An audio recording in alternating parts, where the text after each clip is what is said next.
Conor McGregor has finally opened up about the injury that forced him to withdraw from his anticipated return against Michael Chandler at UFC 303. The Irish superstar was set to make his comeback after a 3-year break following a brutal leg break back in 2021 against Dustin Poirier. Sadly, McGregor revealed he broke his toe this time, which stopped him from competing. On his Instagram, McGregor wrote, "Man, we were so super ready for this fight. It is absolutely gut-wrenching to take. I want that new Bugatti. How am I going to justify to myself getting that now without banking these fights? We had a lapse in concentration and engaged in a training session without wearing the full protective gear, and I hit the toe off the elbow and broke the toe clean. It needs a few weeks, that's it. I couldn't justify to my team or fans that I make the walk hindered again. That walk has been seen. This next walk has got to be, and it will be, 100% Conor McGregor. The fans deserve it, and we are getting close. A slight lapse in concentration and a nuisance of an injury was picked up. That's it. Take the lesson and move forward. I will get this back. I've got to. I've got 2 fights left on my contract. I've got Bugattis and more yachts on my mind. I'm coming to shine. I gotta just take my time, because I still got yachts and Bentleys and mansions and all the rest. You know yourself. But yas get me? I'll be back. See ya soon. See ya at the top. Chandler or not." McGregor even posted a picture of his messed up toe on Twitter while taking a jab at soon-to-be UFC Hall of Famer Chael Sonnen, who had claimed that McGregor pulled out because he went to rehab. Yeah, and Daniel, you know what? I'm glad that we're actually done talking about this, but I want to mention something else to you on a completely separate topic. What incredible irony that both sides have these massive interests in alcohol, and one side is in the middle of rehab for substance abuse, including alcohol. Not that that has anything to do with this. Rumors about McGregor possibly dropping off of UFC 303 started when a pre-fight press conference in Ireland was suddenly cancelled just hours before it was supposed to happen. This immediately sparked speculation that McGregor's return might be off. From what we know, the former 2-division UFC champ tried everything to still fight at UFC 303, but in the end, the injury forced him out and the promotion had to change plans for the June 29th card. Chandler, who also hasn't fought since November of 2022, was waiting for a shot at McGregor, and he also dropped off the card. While he's hinted at a possible fight against BMF champion Max Holloway, it seems like he's determined to wait for the McGregor fight rather than face a new opponent. McGregor doesn't seem as set on fighting Chandler, as he's just wanting to get back into the octagon after a long break. With McGregor versus Chandler off, UFC 303 is now headlined by light heavyweight champ Alex Pereira, who ironically is also recovering from 2 broken toes, as he faces Yuri Prochazka in a rematch to cap off International Fight Week 2024. Breaking any bone has got to be tough. Regardless if it's your pinky toe, a rib bone, your arm bone, any bone, it's gotta hurt. I understand that. I think we as fans all understand that. I just find it really ironic that a guy who brags about never pulling out of fights on torn ACLs, pulls out of a fight with a broken pinky toe. What makes it even more ironic is that his replacement, Alex Pereira, who has now taken, I think, McGregor's spot as the face of the UFC and the biggest name in the sport, is fighting with 2 broken toes, fighting on the same card, replacing McGregor with the same injury. Not just the same injury, but 2 of the same injury. When I first heard the story, I was a little bit skeptical. I thought to myself, really? A broken pinky toe? That's what made you pull out of the fight? I almost thought it was a lie, but then I thought about all the time from the press conference to the announcement to the fight being canceled, and I'm wondering if the UFC had the same reaction that I did, and they were just thinking, Conor, you can't fight on a broken pinky toe? You're never going to be 100%. Fighters always talk about never being 100%, and I know a broken bone is different than maybe some other types of injuries, but I'm just wondering how hard the UFC and Dana White and Hunter Campbell and all the rest tried to persuade McGregor to still make the fight happen with this type of injury, and why they were so quiet about it. Were they embarrassed? Did they just not want to bring it out? Did they want to let McGregor say it? What was really going on behind the scenes?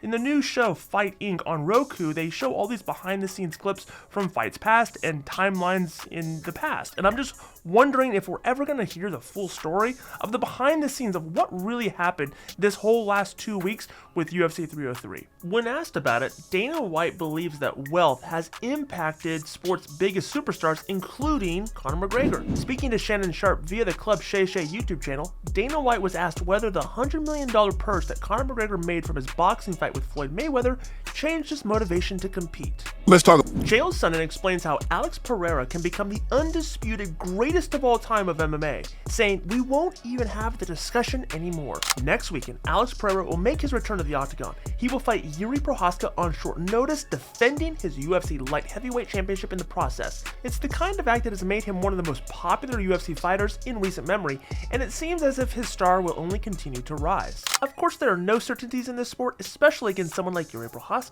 but Chael Sonnen believes that with a victory in the main event at UFC 303, we could be putting Alex Pereira in a very important conversation.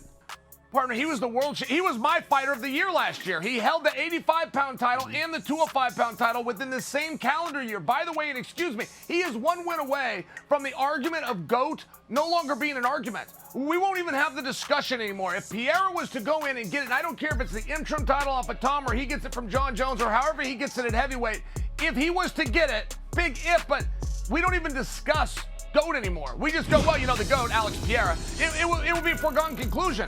We could never get around that. This is for a guy with an amateur record. This is for a kickboxer. Come on, Maurice Smith did well in kickboxing. You got to fast forward all the way to Holly Holm, which was well over a decade later. You got to fast forward 7 more years to get to Adesanya, and now you have this guy. Like, kickboxers don't have this long, illustrious career and heritage within the sport. I mean, I only share that with you. Is that changing?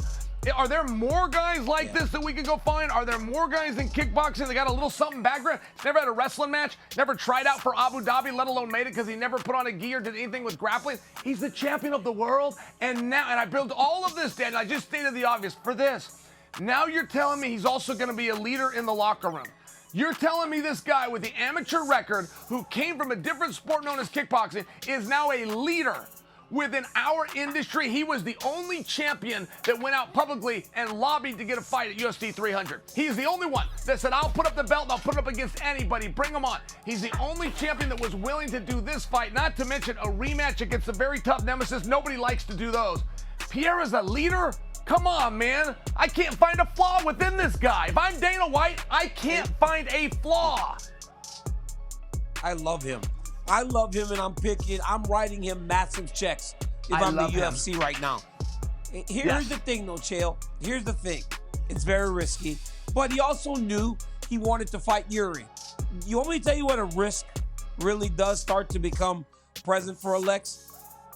Yuri was a bit of a barrier between him and a guy like Ankalaev, who does have a wrestling background, because you always knew you could revisit the Yuri fight. Now, once the Yuri fight's out of the way, now you got to start looking at some of these dudes that are grapplers to fight Pereira next. But with the way Pereira has handled these guys, I would not favor any of them to beat him.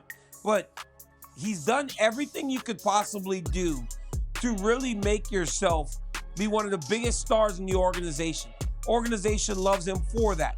But Chael, it all started with Izzy as the world champion making fun of him because he was drinking in a bar in Brazil, minding his business, and Izzy said that he would be the guy that would talk about the glory days of beating him as he was the world champion.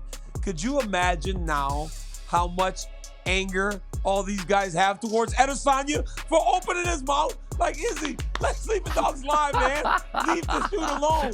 He's in Brazil. Yeah, you're right. Drinking his life away. He's not even fighting anymore. And Izzy goes and makes fun of him.